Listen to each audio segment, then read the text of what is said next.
En nuestro vídeo anterior, Gibraltar, el gran sabotaje que cambió la forma de hacer la guerra, hablamos sobre los buzos de combate italianos de la 10ª Flotilla MAS y sus audaces operaciones de sabotaje en el Peñón. Estas operaciones tuvieron lugar entre diciembre de 1942 y mayo de 1943. Sin embargo, en esta ocasión viajaremos aún más atrás en el tiempo, hasta diciembre de 1941, para conocer una de sus misiones más legendarias: el asalto a la base naval británica en Alejandría. Una operación que demostraría el ingenio, la valentía y la letal eficacia de los comandos submarinos italianos. Tanto si ya viste ese vídeo como si no, quédate con nosotros para conocer de primera mano la increíble historia de los buzos de la 10ª en aguas egipcias. La Operación GA3, el ataque de los raids italianos en Alejandría. En la noche del 18 de diciembre de 1941, mientras el silencio reinaba sobre las aguas del Mediterráneo, un grupo de 6 hombres, equipados con una determinación feroz y herramientas de alta ingeniería, se embarcó en una de las misiones más audaces de la Segunda Guerra Mundial. Era la Operación GA3, también conocida como el ataque a Alejandría, liderada por la élite de la Marina italiana, la 10ª Flotilla MAS. Su objetivo no era una tarea nada sencilla. Consistía en inutilizar los poderosos acorazados de la Royal Navy británica en el puerto de Alejandría y con ello tratar de cambiar el curso de la guerra en el Mediterráneo.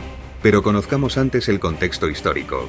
La 10ª Flotilla MAS tenía un origen profundamente arraigado en la necesidad de compensar la debilidad de la Regia Marina italiana frente a la poderosa Royal Navy británica. En un momento en el que el expansionismo del régimen fascista de Mussolini y la Alemania nazi habían alterado totalmente la estabilidad de Europa, se hizo evidente que Italia necesitaba una estrategia no convencional para equilibrar el poder naval. El germen de esta unidad especial se remonta a 1939, con la creación de la primera flotilla MAS, bajo el mando del capitán Paolo Aloisi. Esta unidad inicial consistía en 5 escuadrones, con un total de 20 hombres, establecidos en una base cerca de La Spezia. Al estallar la Segunda Guerra Mundial, se añadieron otras 3 flotillas y varios escuadrones autónomos. Sin embargo, la primera flotilla se dedicó exclusivamente a acciones de asalto. Entre 1940 y 1943, los barcos enemigos hundidos por esta unidad sumarían 16, aunque los primeros intentos fueron marcados por fracasos y altas bajas mortales. Los inicios no fueron alentadores. Algunos de los primeros ataques contra naves británicas en Alejandría y Gibraltar resultaron en fracasos al ser descubiertos antes de ejecutar las misiones. Estas derrotas llevaron a una reorganización de la unidad y a un cambio de nombre: la 10ª Flotilla MAS, en homenaje a la legión favorita de Julio César, la 10ª Germina. Esta vez, el mando recayó sobre el capitán Vittorio Mokagata, quien introdujo nuevas tácticas y preparó a la unidad para operaciones más complejas. En las semanas previas a la operación, los comandos seleccionados pasaron por un entrenamiento extenuante. Se les preparó para operar los torpedos humanos Maiale, así llamados por su lentitud y forma redondeada. Estos dispositivos, también conocidos como SLC, Siluro Alenta Corsa, eran torpedos modificados para ser maniobrados por 2 buzos. Aunque ingeniosos, los Maiale eran notorios por su fragilidad, con motores susceptibles a fallos y mecanismos delicados que requerían una atención constante. La operación comenzó el 3 de diciembre de 1941, cuando el submarino Styré, comandado por Junio Valerio Borghese, partió de La Spezia rumbo a la isla de Leros, en el mar Egeo. Allí recogieron a los 6 hombres y sus 3 Maiale.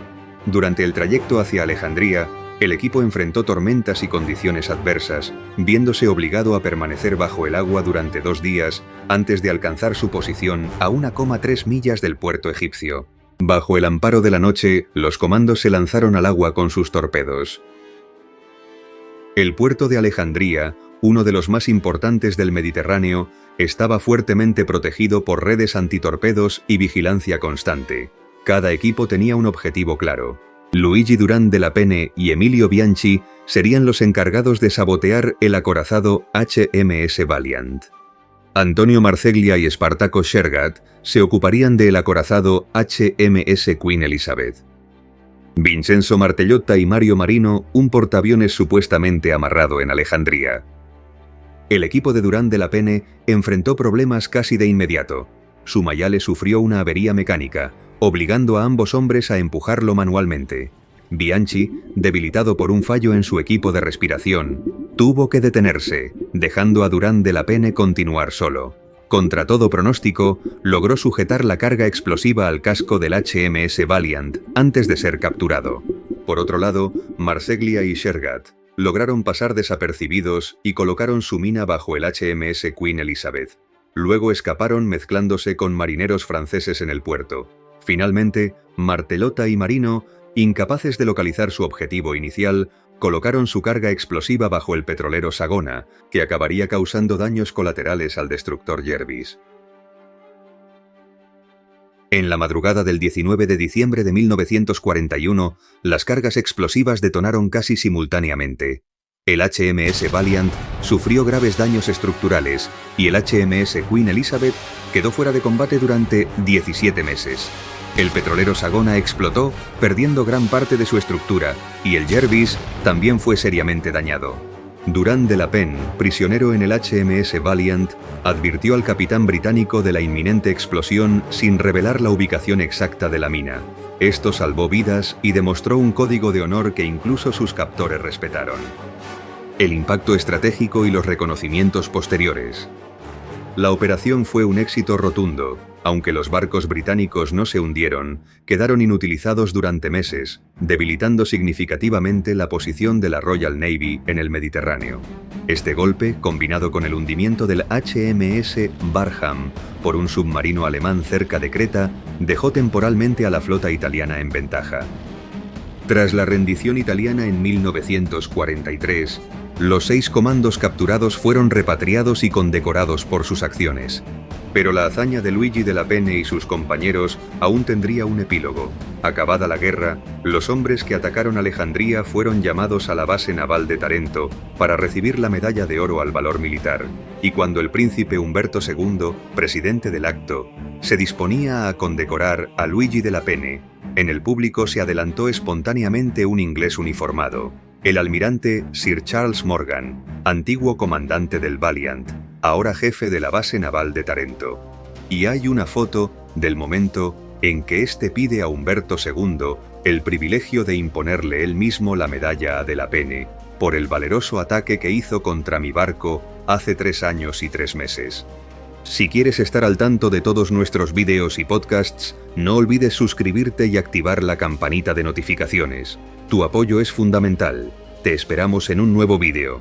Hasta la próxima.